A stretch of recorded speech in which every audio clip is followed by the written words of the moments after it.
Hello, everybody, and welcome. Super excited for us to be hosting this fireside chat here today with Dina from Staypineapple.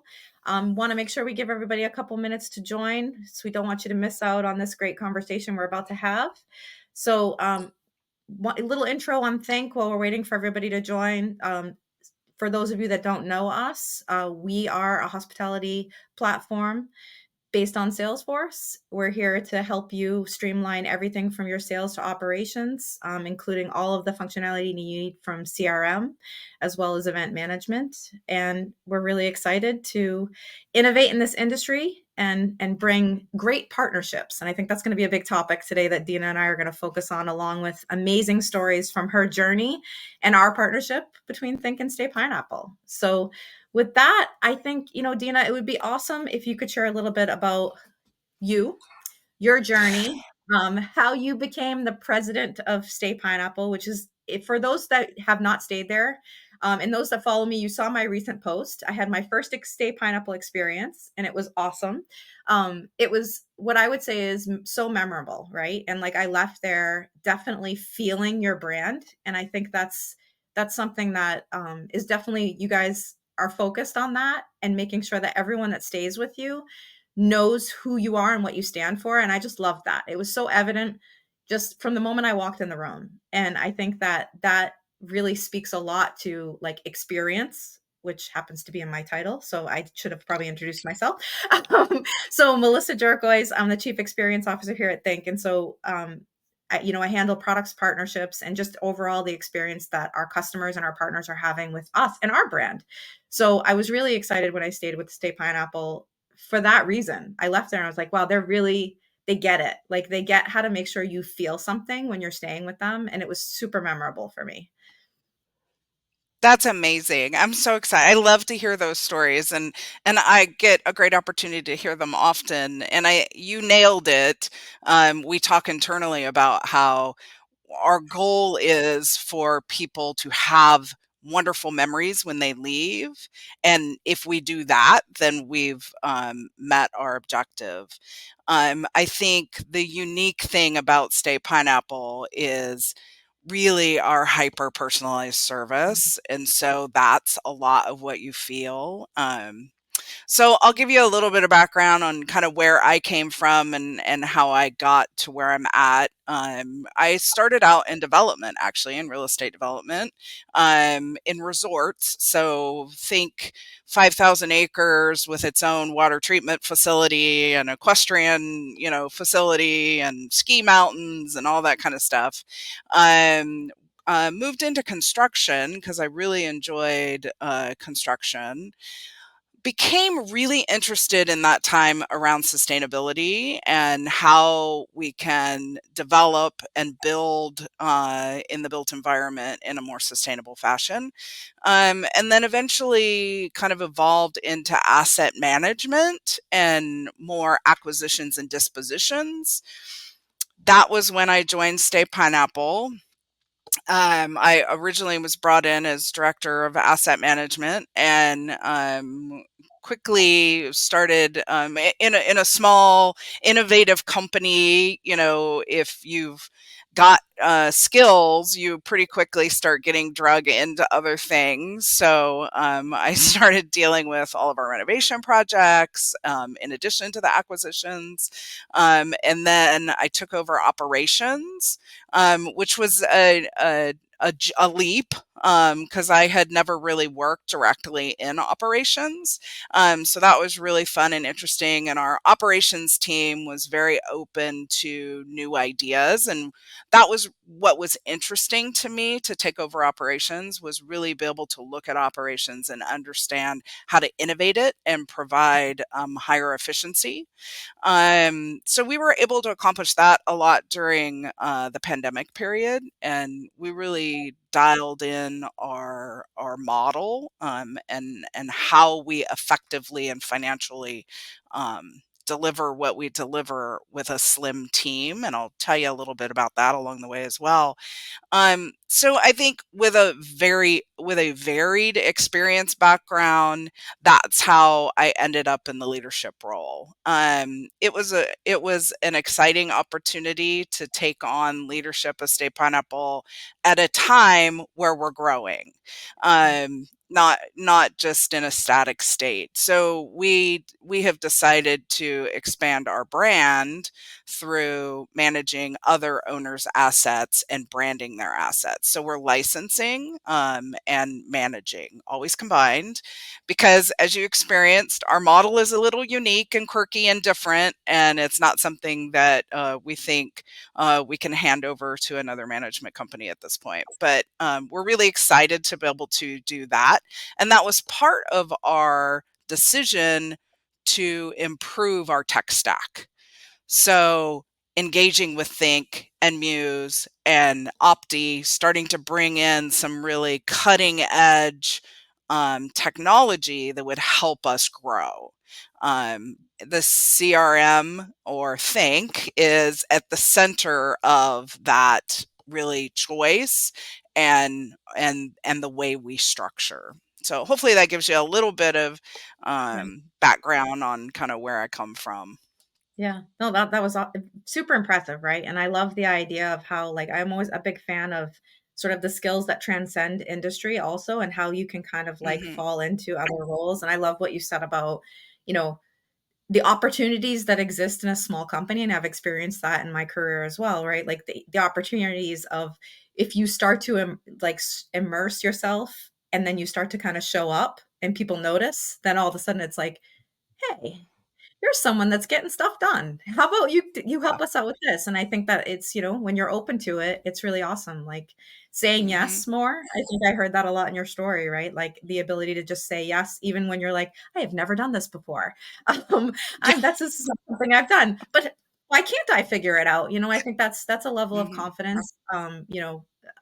I know people will think of the imposter syndrome and all the things that come along with that, which by the way is not just females that have that. I have 3 boys and they all have this at some level. My son texted me the other day, he's starting a new job, and he said he was experiencing imposter syndrome. And I was like, yeah, that's not just a female thing. So on that realm, Hmm. to kind of pull that thread around, the fact that gender is a factor in leadership, it would be remiss for us to not spend at least a minute or two around where that's caused challenges, but also where you've seen successes in that. Because I think that you do have some stories there, like where, you Hmm. know, there's probably been, and maybe you can share 2 stories. One that's like, something that may be typical for us as females, like rising Yeah. in leadership, like one of those stories, or maybe you have an atypical one that might be very interesting, where you were faced with a serious challenge, and perhaps looking back you would have behaved differently now, because I think those are more insightful sometimes than like, and here's how I conquered it. Sometimes I look back and I'm like, wow, if I knew now what I if I knew then what I knew now, I would have done something totally Hmm. different. Yeah. And honestly, in most cases, I think if I knew then what I know now, I probably wouldn't have done it. Right? Like, out of naivety, I just jumped in. Yeah. I think I hear out of women a lot. Somebody saw something in me and Mhm. encouraged me to move forward. And Yeah. I think that's a wonderful story, and I've had that in my career as well. Yeah. I think what's potentially more interesting or hopefully more inspirational to other women growing in their leadership or in leadership positions is asking for the opportunities. So Yeah. there's a couple times in my career that I asked. One of them was earlier in my career when I was at Wyndham, and we had gone through a lot of mergers and acquisitions over the few years I'd been there, and we had acquired a new entity, and there was a duplicate to my department in the new organization. And so I was asked to fly out and talk with those people and try to come up with a plan on how to integrate the two teams and what that would look like. So I came back and I wrote a whole business plan and I presented it to the leadership team. And the top of the plan was me being promoted to vice president and creating a single department that would handle all of the brands. It was ballsy. I remember the lady that I reported to, I was lucky that I reported to a woman at the time, um, said she smiled at me and she said, well, um, I don't know if we have room for another vice president in the organization, but I'm going to present this and see if I can get it moved forward. And she did. That's one of those times when somebody stepped up Yeah. and really um, spoke for me, right? When I wasn't in the room. We talk about that a lot, Yeah. right? When women get opportunities, it's often because somebody chose to and not just women, men too. Somebody chose to speak up when you Yeah. weren't there and Yeah. say, this person's great. This is why I think this person can really do this well. But you have to show that you can do it and that you have, pardon my phraseology, but the balls to do it, right? Yeah. And so you have to be brave sometimes and take a leap. I think here at State Pineapple, when I took over operations, that was another great example of our CEO at the time had initially asked me to step in and take over temporarily. Um, and I said, of course, I'd be happy to help. I'm, always up for helping. And I went home and I thought about it over the weekend.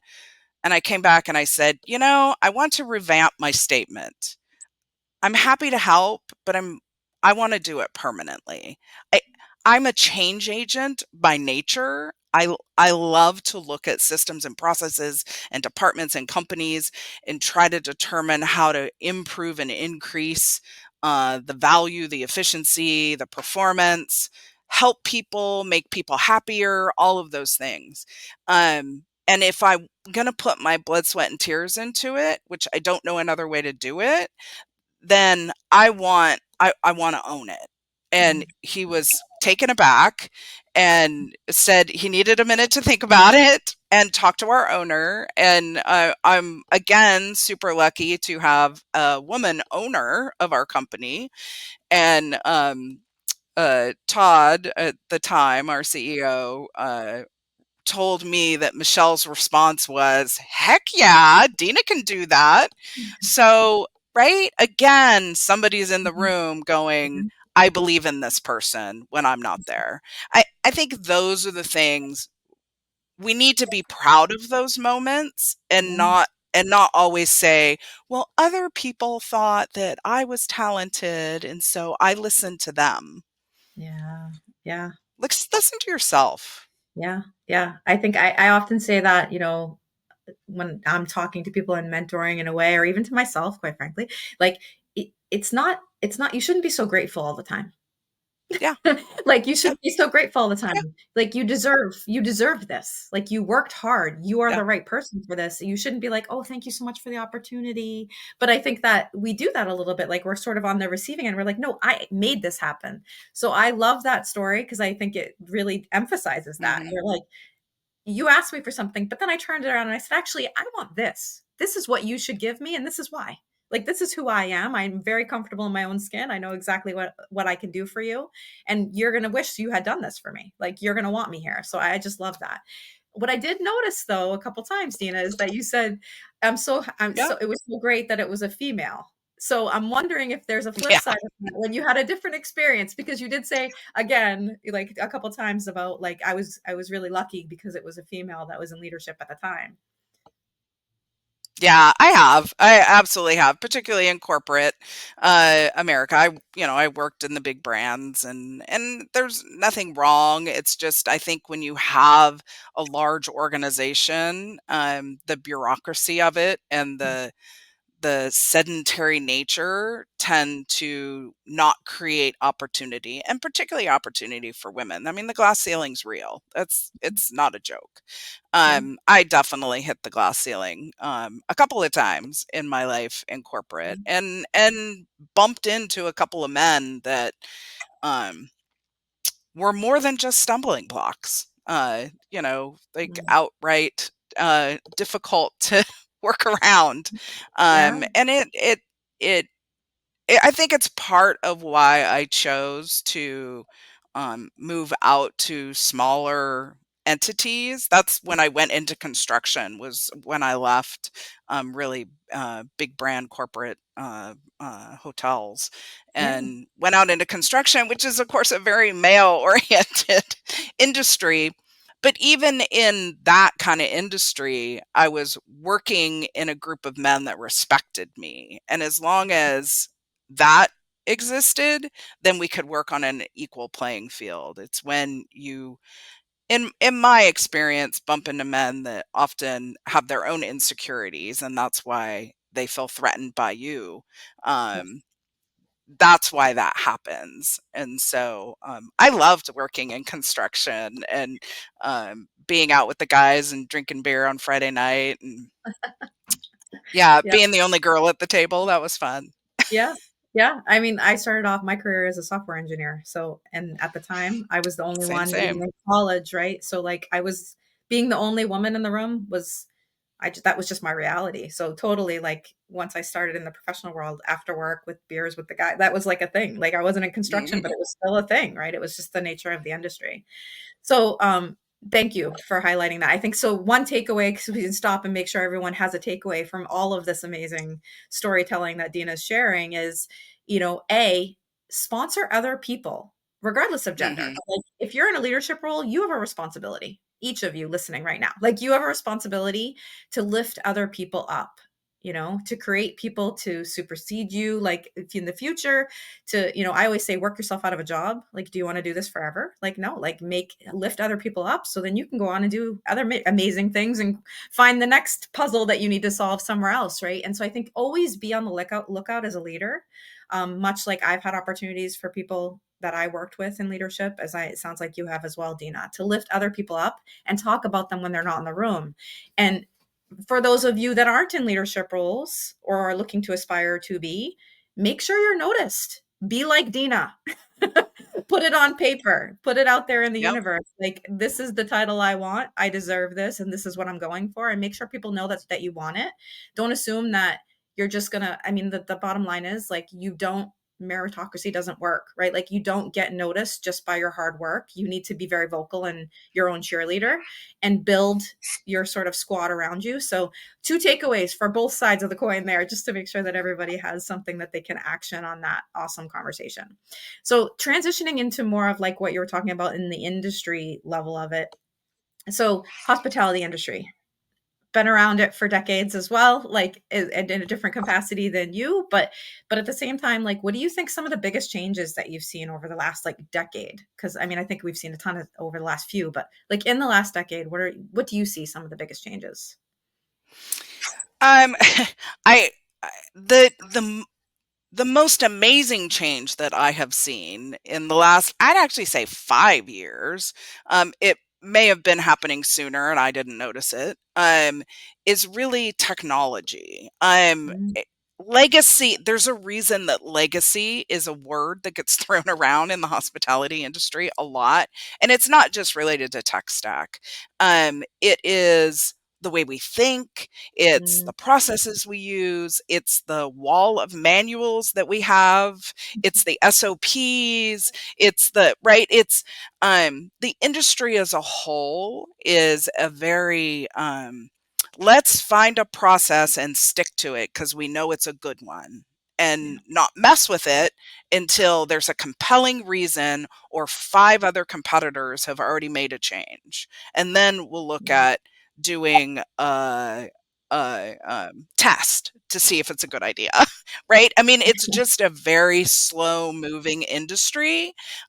yeah, Um, and I've seen that changing, which is super exciting. I mean, I work now in the boutique lifestyle space, which is a much younger, more innovative, faster moving sector of hospitality.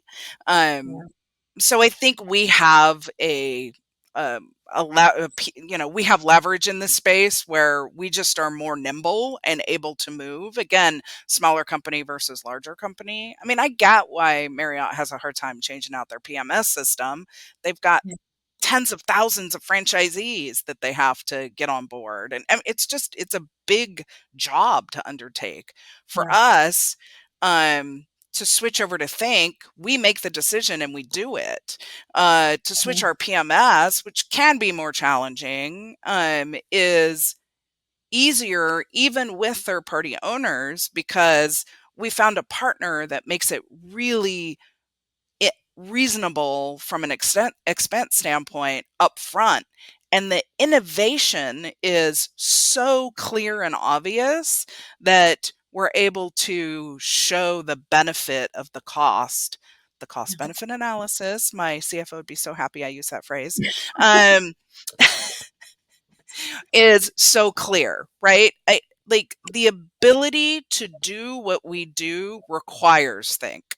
We can't know what we need to know about our customers to provide hyper personalized service without think. Yeah. It's not possible. Like we can't do that in a little notebook in our pockets. We're not that small. Yeah, I think you hit the nail on the head, right? You're going to reach a point depending on where you are in your journey in the hospitality industry. You reach a point where you kind of hit that threshold and you're like, I can't do it beyond this.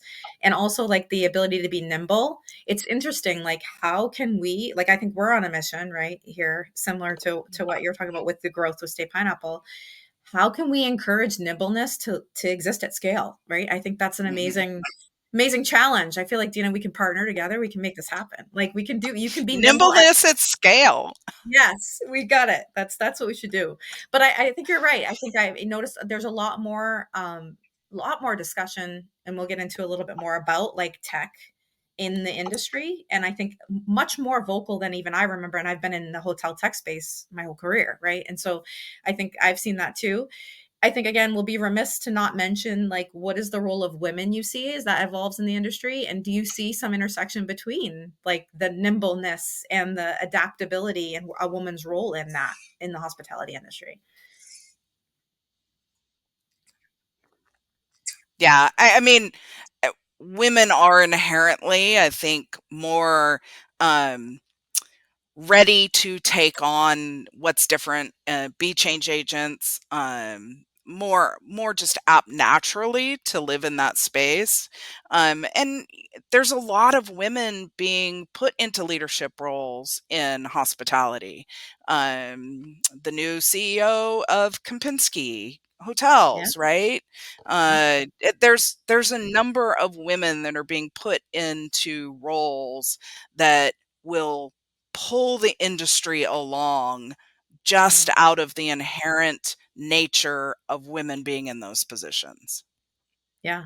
I'm excited to see how that evolves. I agree. I've seen much more of that, especially over the last maybe even Mhm, 5 years. And here we mhm. are with you as well as a perfect example of that, right? And how is that going to influence the customer experience across that? And then the intersection with how technology can support all of those things on the customer experience. So obviously, you mentioned it a few times about all the adoption of different technology on the State Pineapple side. You guys have gone through a pretty big overhaul, I would say, on the tech Yeah. side quite recently. What actually drove the impetus of this? Like, why? Why did you guys decide to make these changes? I know you mentioned it briefly. Like, we're at the point where we couldn't do it with a notepad in our back pocket. But like, what were some of the Yeah. other reasons why you guys decided to embark on that? Yeah, I'll give you a really tactical example. We have a program internally called Surprise and Delight, which is really a team member empowerment program. It gives any team member in the hotel the ability to surprise and delight a guest in any way they want because they find out information that is useful. We have done that historically over the years through literally overhearing conversations. We Yeah. talk about don't eavesdrop, but listen. Be attentive, but don't eavesdrop. Um, and but you're very limited in how much you can action surprising and delighting guests through Yeah. that process.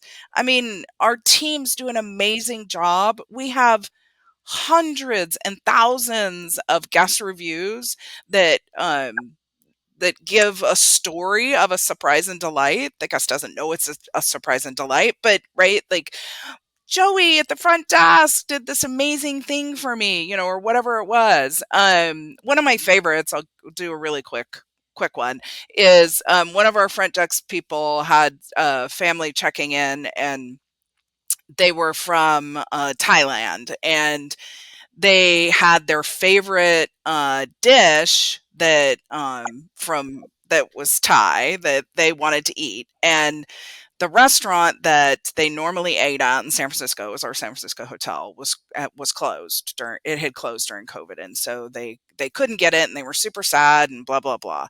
Well, by chance, the front desk agent worked at a restaurant. They didn't have this dish on their menu, but she on her day off at our place, she was working at the restaurant, and she went back to the chef and asked the chef to make the dish for her, and she had the dish made and brought it to the hotel for the guests and laid it out on a table in our Mhm. little bar area and did this whole like formal setup with silverware and you know napkins and everything, and set all the food out for them and called them down, and they were blown away.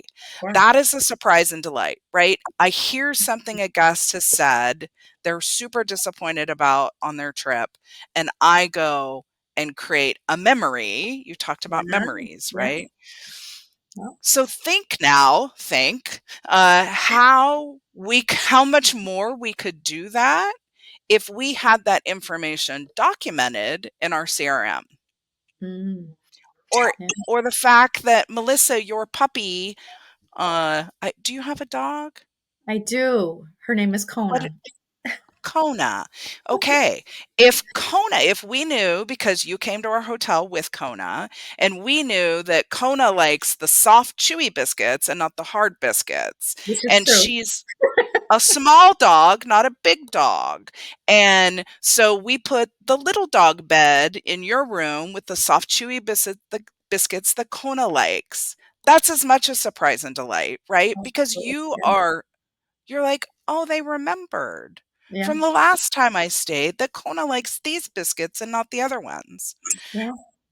The little things matter too, right? Totally. And so that's what I see as the intersection of technology in empowering human relationships. Mm. That's how we use it, is to let our team members know what things that are unique about you, so that we can make sure that your memory you walk away with is, holy cow, they knew who I was and they knew what mattered to me. Yeah, totally. And I love what you just said. I'm a big fan of like, how can we improve the human experience through Mhm. technology? Because I don't think those two things are mutually exclusive. And I think sometimes, especially in hospitality, right? We've talked about this even on our other webinar discussion around AI. Like there's this myth around like if you get too technical, then you're too abstracted from the customer and you're not embracing the human experience, where I'm like, no, it's empowerment, right? It's empowerment for Mhm. you and your staff to actually get closer to the customer, because you've created a momentum where that information is literally at their fingertips, so they don't have to be like put the glass to the wall and eavesdrop on conversations in the room. They actually can see it in the system, right? So I Yeah. think that's amazing. So obviously, for you to have all that information, and I love how you said Think was at the core of your technology strategy, and mostly because I just got the newsletter after my stay, which is called The Core, for everyone that doesn't know that. So I was Because like, we yeah, love to pineappleize everything. I love So it. I love it. I love it.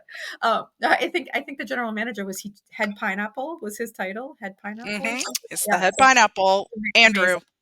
amazing. I love it. So being at the core means that there's a lot of connections that have to happen in order to facilitate the amazing experience story that you just said. Like, how will you know that Kona likes the soft biscuits, right? And what size dog she is. So, what are some of the challenges as you've gone through this technology overhaul and like the journey of transformation? What are some of the challenges that you've encountered?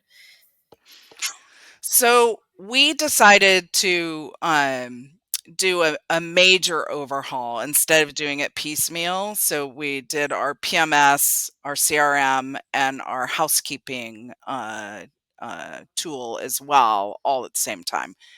mostly because they're highly integrated with each other.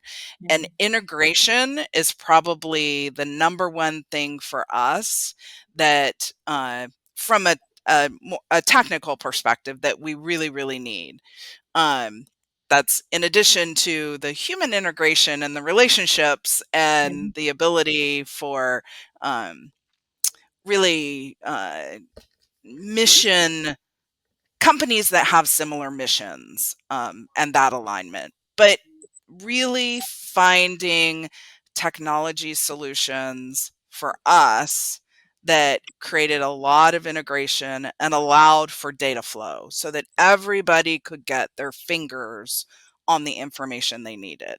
So the front desk doesn't have Thynk sitting in front of them on a daily basis, right? They're looking at Muse, but the Yeah. information that Thynk has is flowing to Muse and the other way around. And all of that is integrated. And then, oh, the housekeeping team on their phones have the same information through Opti. We've got They can see the same data. So everybody has the tool that they're using that works for them in their department, but we've got integration and data flow that is happening. That was, I think, super critical. Yeah, yeah, and integration is not easy, right? It's not for the faint of heart.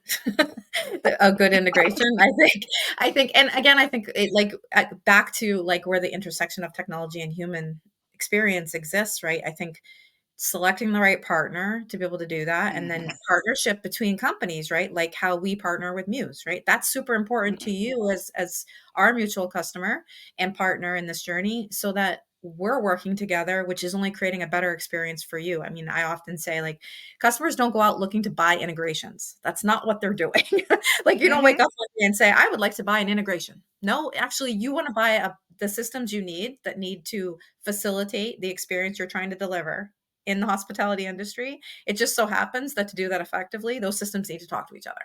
So, like, Hmm. your goal is not to have an integration. Your goal is to have a fluid, holistic system. It should be operating almost as a single system, right? I think that's your Yep. goal from an integration perspective. So, yeah, it's not definitely not easy, but super important and critical to the industry for sure. So, and part of that, like the human experience, like how did you get your team on board, right? This was like you said, you didn't do it piecemeal, which I actually applaud you Hmm. because I think there that is a strategy, but also Hmm. is a strategy that takes a period of time, right? And maybe it's easier to rip the Band-Aid off, but was it? I guess. Do you look back on that and you think, Yeah. glad we did it that way? Yeah, so far, I mean, I gave us, in my mind, really a whole year before we'll have everything set up exactly the way we want it. And a lot of that is just us figuring out each of the tools and how we really want to use them. But Mm, I think how we got the team, your question is super important. How did we get the teams on board with that? And that is the after the installation process, right? Okay, installations happen and now we're living with it. yeah. The important part, the most important part from day one, I must have said this 100 times. I think everybody was sick of me saying it. The end user gets the last vote here, guys, when we were doing the RFP process. And we took over a year. And we actually got super close to a different path. And then at the last minute went, you know what? I feel like we didn't look over here enough. Let's Mm, step back and 3 steps and make sure that we covered all the bases. And in fact, that's we ended up redirecting. So yeah. don't be afraid to take a step back. Don't rush into these decisions because you're going to be married to these companies. I mean, you and I are now cousins, Melissa, for a very long time. True. It's true. um, yeah, it's true, right? You are going to be like connected with these companies for a very long time. It's a very, very important decision to make. And I think the most important constituency, there's a lot of people at the home office or corporate that are going Yeah. to have very loud voices around what happens. And all of that matters. All the back end matters. But the most important voice and the loudest voice has to be the end users, the people in the hotel that are using the tool on a day-to-day basis. And it has to work for them. That's how we get people on board. If Yeah. it goes badly and things go awry, they're the ones that are going to take the hit for it. They're the ones that have a guest standing in front of them when they can't get them checked in, or the key card coder won't communicate with the PMS, or they Yeah. don't have the information didn't flow from the CRM to the PMS and they don't have any information, and the guest is annoyed because they're having to give them the same information they gave them on pre-check-in on their phone again at the front desk. Then why did you have me pre-check in? That's annoying and irritating. The team is the one that has to deal with that. Nobody here at the home office. So Yeah. No, I that would love that would be my suggestion for getting people on board. Yeah, I love that, and I actually support that fully because I think I've seen that also in, like, large digital transformation projects over the course of my career. Where do they fail? And I always say, you got executive buy-in as a stakeholder, like you said, important stakeholders, but you forgot somebody. And I always say it's the forgotten stakeholder. It's the end Mhm. user, that poor person that actually has to go through and use it, and then if they don't adopt it, we can blame all sorts of people as to why the project failed, but at the end of the day, if we'd got buy-in early, they would have felt like they were part of the journey, right? And they would have supported the change. And honestly, you can't have successful implementation without successful adoption, right? That's like Yep. it's only half the coin. So I love that you said that. So applaud that answer. So there's another takeaway, everybody. If you're embarking on any big digital transformation, make sure you get end user buy-in. It is equally, maybe even more important than executive buy-in, right? Like we have Mhm. lots of stakeholders, let's not forget them, right? And then I think the idea of being a partner and understanding that partnership is long lived, you hope, right? And Mhm. like, so when you're selecting that partner, like, do they get you? Are they listening to you? You know, does it feel like the brand that you are, right? And I think that's really Yeah. important because things aren't always going to be rosy, right? Like there's going to be challenges. And are you able to get into the weeds with this partner and work through some of those challenges, whether it's integration or rollout or training or whatever it is, right? Because I think we need to support each other along the way, right? So Yeah, very, very, as at an executive level, my choice, my my view was around mission alignment. Like I wanted companies like Thynk and Muse and Opti that are innovative and young and doing new things and creative and like we are. Right? I know it sounds soft and squishy, but this is the one of the most important things. yeah, If we had gone with a staid and true legacy system, it would have been we would have been out of alignment from a mission mm, perspective as companies. And you don't get what you need when that alignment isn't there. yeah, yeah. So I think the other takeaway is that's the other piece. You have to have both. Well, and it's almost similar to the story you were telling even about your own personal journey, right? You got to know who you are to know where Mhm. you're aligned to. So, like, as a company, are you comfortable and completely confident in who you are and your brand, and you have mission alignment internally? Now, how do you match that up externally with partners, right, to be able to achieve Mhm. great things together? So, it looks like Nathan has a question. If we want to entertain that now, do you think Yeah. it was your time in operations, Dina, that brought that end user awareness into focus for you? That's an interesting question. Yeah, that's a great question. I think there's two sides of the coin for me. One was really when I worked in development. I was one of I think a fairly rare person in the space that really looked at the operational impact of what we were designing and building. Um, I had people regularly comment on that wow, Dina, you actually are looking at how things function and just not that they're pretty. So I think I had that mentality already, even though I didn't have the experience. And then coming over to operations and really understanding it, I realized I had the intent when I was working in development. I probably didn't understand as I should have. I could have done a better job if I understood better. If I'd have started my career in operations and then moved into development, I would have been more impactful. But 100%, moving into operations made me really understand the guest.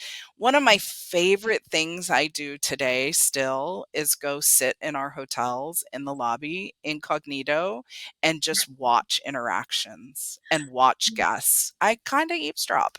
Right? I just Love it. observe how guests are interacting with our team members, how they're interacting with our buildings, whether the functionality makes sense, whether somebody's always tripping over the entry rug, like whatever it is, whatever those stumbling blocks for guests to have a great experience, if you just take some time and stop and observe, Mm, it's amazing the amount of things you can learn. yeah, I that's don't know that's if the GMs love it when I do that, but I love doing it. well, I wish you had been in New York when I was there eavesdropping. That would I have been know, fun. I know. It's That's awesome. hard in New York because that lobby is very small. So It is. But it has so much character, you guys. If you haven't visited that little hotel in the Big Apple, it's just like so much personality, right down to like the floor and the elevator. I mean, like I would stare at every time I got. I was like, just marvel at the amount of a lot of detail, right? Like there's attention to yeah, detail, and just like I said, it makes you feel the brand. You can't not feel the brand when you're in one of your hotels. So I applaud you for that. And thank you. to get back to like the intersection with like technology and what you guys have done, I know that our last webinar when we were talking about AI specifically in different aspects, you had talked about Chat Pineapple and your Mhm. implementation of Chat Pineapple, your AI chatbot. How did where did that come from? Like, and what were sort of the outcomes and goals that you guys had carved out to deliver that? So in this circumstance, we didn't take a leap. We took baby steps. I think we felt like it was such a new frontier that we wanted to take it slow. The first thing, again, to go back to mission, we did was ask ourselves, like, what are the pain points that we have that this could solve for? And so some of them were quick, easy ones: sending and resending guest confirmation emails, generating guest arrival reports, fetching guest detail profile information, sending third party credit card authorizations, like things that were just repetitive, annoying for everybody, guests and team member alike. Sending out our parking links for our third party parking partners, things like that. Um, but what was really key, like you mentioned, all of the little thoughtful things matter in our brand, and so it was essential that it came through in pineapple voice. Mm, So we trained our own chatbot. It's Chat Pineapple, and we created our own so that it would always speak our language. We gave it, I you'd have to ask the lab coats exactly how much data, but it was every bit of data that they could find and language that they could find, whether it was on our website, on review comments that we make, on marketing material that we have, everything that we've got, and they fed it all in, and then they trained it for a while, and it only stayed internally for a long while, eventually getting out to even doing guest confirmation emails, right? Like doing that still needed to have pineapple voice. So to make sure that every touch point a guest has in their journey is consistent, and they feel like we've paid attention to it. But it has been a huge hit. I think for our team members more than anybody, they just love it. It's so easy. They go in and ask a quick question, or they put a confirmation number in, and boom, it sends off to the guest whatever is needed, and they're on to the next thing for somebody that actually needs their attention. That's what we use it for a lot. I think my favorite thing though is review responses. Mm, It has been an amazing tool for this. And again, to your point, Melissa, the connection between technology and humans is where this works so well. Remember all the training we did? So now Chat Pineapple knows how to speak like a pineapple. um, we respond to 95 to 98% of all of our guest reviews. 95% is our minimum standard for review response. So it's a lot of time and effort for the teams to respond to all the guest reviews we get. yes. Yes. um, and thoughtful responses, not thanks. Like I read every guest review. Michelle, our owner, reads every guest review. It's amazing. We read all the responses. Um, so it was really, really important that they not become copy and paste and Mm, or sounding like a bot. What Chat Pineapple does is help the team members make sure that they address all of the elements in the comment, because often when people take the time to do a response, it's lengthy. yeah. It covers a lot of different topics. There's some positive stuff, there's some negative stuff. You know, we may have a 5 star, but they mentioned something that went wrong for them. And we want Yeah. to make sure we don't miss any of that information. So that's a lot what the bot does. And then um and then the team has kind of a template to go in and adjust and put it in their words and their language. One of the things that's super important to our company and how we deliver service is authenticity. So we don't have manuals for team members to tell them how to do a guest review. We want them to respond in a way that is natural for them so that Mm, the guest feels an authentic communication. It's not a corporate speak. Somebody told them this is how to say it. Like yeah. it's how they would say it if they were talking to their mom and their mom told them they did something they weren't supposed to do, right? Mm, yeah. Oops, I'm sorry. However their language is, right? Yeah. So that's one of the areas that we've been really excited about. It's actually elevated our responses. It's not now we keep a really close eye on it so that we don't see copy and pasting going on that doesn't that appears to not be authentic and from a human being. Yeah. But the team knows that that's not the intent. The tool is there to help them, not do it for them. Yeah. And I think it's important because what you're talking about is you're empowering your staff. This isn't a tool, at least I don't think based on your description, that's customer Mhm. facing, right? It's not a guest facing tool that someone's interacting Right. directly with. So, and I Nope. think that's part of the challenges that I've seen and heard about in generative AI in general, right? Like it's that like I read an article, I think it's called like the Milli Vanilli effect. If you remember all the Yeah. hubbub with Milli Vanilli, like, and Yeah. they're comparing like what's happening with generative AI and how people are generating content or responses, and it's Hmm. clear that it was copied, right? It's clear that it wasn't like a human being. So I love that they're Hmm. using it like they may not be the author, but they are the editor, right? And they're putting their own Hmm. unique voice and creating that authenticity because that's a perfect example of how the intersection of human and technology really come together and the power of it, right? Because like you're able to scale your brand at a level that without that would have been a lot more challenging Hmm. and cause, like maybe more contention. And I have to applaud the fact that you said you and Michelle, your owner, are reading every review and response. Like, if anyone's listening right now, take a lesson from them because that is like up here as far as customer service. Like, that's incredible that you guys are doing that. That's not a short amount of time. How do you guys manage that? It's now I have to say that my team puts together a really nice summary for us. So it's like on one document, and we get to just read through the document. We look at it weekly. We get a document every week that shows us every review. So I don't have to go like out to the tools and go look at them. It gets delivered to my inbox. So thank you, Tony, for doing that.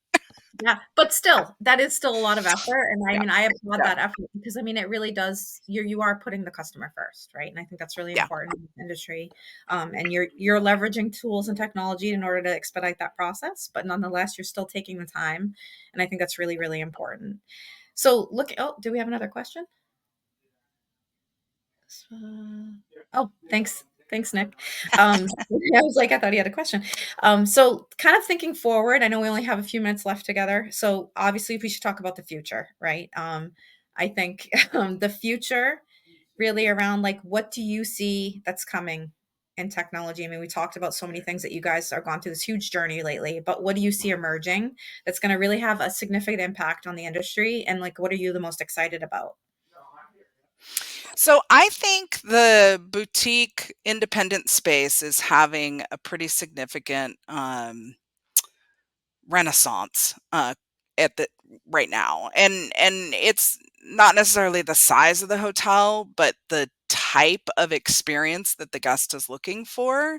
I think guests want interaction. They want human connection. They want to build relationships. Like I I explain all the time, how cool is it when you know the general manager of a hotel? Like, I know the GM, Jerry, he's great. He'll make sure I get it. He'll make sure I get a good room. That kind of sense of belonging, really feeling like, have you ever walked into a hotel and you felt like the staff was cliquey and you were on the outside? Hmm. Like, Yeah, yeah, you felt like a foreigner in the hotel. It's the worst feeling. yeah. What I think independent and boutique hotels create is really that sense of belonging, almost membership, right? Like, this is your home. This is your living room. We're here to make you feel welcome. Like, our welcome beverage is a really great example. Yeah. We developed the welcome beverage program based off of a simple question. What is it that you do when somebody comes to your house? Offer them a You drink or a offer 'em a snack. drink, Yeah, yeah, right? I like Because that. to us, that's what we're doing. You're coming to our home and we're Yeah, offering you a drink or a snack. Like, you've just been traveling, you're tired. What can I give you that will make you feel better in the next 2 minutes and transition you into the new mindset of being on vacation or getting ready for your business that you have tomorrow or whatever it is, really creating that. I think i think the brands are doing their darndest at trying to copy that, and mhm, and they'll do well at it. They'll create brands and they'll buy other boutique hotels and pull it in, and they'll learn stuff, and I think that's great. I think if we can make the whole hospitality industry more hospitable and really all take on the innkeeper mentality. We talk about that all the time internally. Like, mhm. we want you to walk out of our hotel feeling like you just stayed at a bed and breakfast with Joe and Janice that own it, Yeah, right? Like, yeah, that's the feeling that we're trying to accomplish. yeah. No, and you feel it. Like, again, I can't say enough, like, one of the things I tend to do, I don't know how many people listening do this, I'm so conditioned now to ask Alexa questions that when I'm anywhere, like, even in my car sometimes, I'll think of something that I wanna, like, look up or set a reminder and I'll say, "Alexa," and then oh, I probably shouldn't have just said that. And then she'll respond, right? But, like, sometimes I'm like, "Oh my god, what did I just do? I'm not even home." But in a Stay Pineapple, you can say, "Okay, pineapple," and ask a question, and they'll answer you. And then if they don't have the answer, they're like, "Would you like me to direct you to the everything button?" I think is what it responds back Yeah. to, and it will go downstairs, and then you get an actual person. So I think like you definitely bring home there. Like it feels like even down to like having a digital assistant that hears your voice and responds to you like I'm so used to in our homes, right?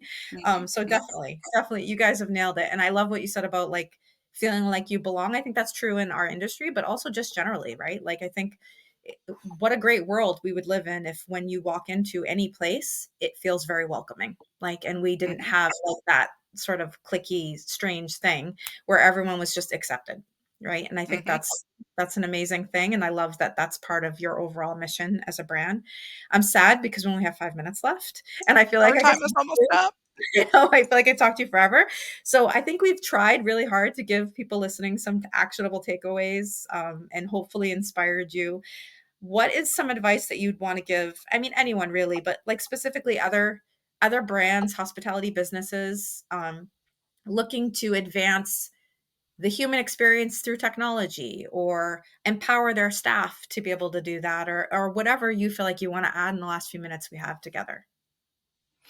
Yeah, I'll give you the overarching of what we believe, which is technology should be ubiquitous and in the background and Mhm. always there and always work. 99.8% runtime is what we look for. Yeah. And so that it empowers the team members to do the magic that they do. Mm, And when I say that, I don't mean a trained team member that's been taught how to be a pineapple. I mean, we hire people to be their own unique, authentic selves. And that's why people that come to our hotels always feel welcome and belonging because they see a diversity of people in our teams. yeah. They don't all wear blue suits at the front desk. Everybody now, if we change that this year, wears their own clothes. There's no uniforms. We Mhm. we want people to bring their whole selves. We don't ask people to take earrings out of their ears or change the color of their hair or adjust who they are to be part of us. We incorporate all of the unique individual people in our company. That's what creates Stay Pineapple. Stay Pineapple didn't create something and then is trying to shove people into a mold. Mm, We use all of those unique people to create that atmosphere, that special ability to create a sense of belonging and relationship. yeah. It's Amazing. scary. I think that scares a lot of hoteliers. They're like, "But then they won't be the thing that I think they should be."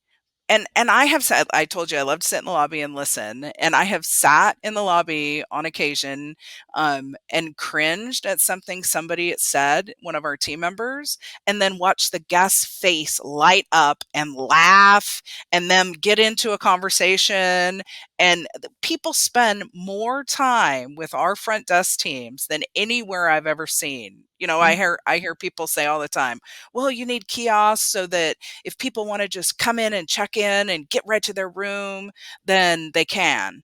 And we have, pre-check-in. You can check in on your phone and just grab your key at the front desk if mm, you want. But by and large, most of the people that come into our hotels, even if they think that's what they want, by the time they spend a minute or two with our team at the front desk or in the restaurant, at the bar, a housekeeper, whoever it is that they've interacted with, they end up chatting and talking and building a relationship because those people are allowed to be who they are and they're yeah. fun. They're fun people. They're not being Yeah. forced to be a robot. Yeah. I love it. So authenticity wins. That's our Yes, authenticity wins. authenticity wins, and it brings diversity to light. So you heard it here first. And I always say, like, if people are like, "How do I know as a leader if I'm truly running an inclusive team, an inclusive business?" And I was like, "You can do that by asking one question: Do you feel of your whole company, your whole team, whatever your sphere of influence is that you want to poll? It's a one question survey. Do you feel that you can bring your whole self to work every day?" If one person says no, even out of 4,000, you're not inclusive. Yep, Like you have work to do, right? And so I think you just yep, embodied all of that in that story. And I think humans crave connection, right? So it's no surprise to mhm, me that, kiosk or not, like if someone is outgoing and communicative and they're able to like make them laugh, you spend more time with them. Like, you want to have a Mhm. conversation with them. We're human beings. So that's what we thrive on, community and connection. So I love it. I love the brand. This was amazing conversation. I hope that everybody that participated got some great takeaways. I know that this is going to be leveraged beyond this hour that we were together. So I'm excited for our future friends to listen to this and share their feedback on LinkedIn and otherwise. Thank you so much, Dina. This was amazing, and always enjoy having a chat with you. Thank you, Melissa. It was great.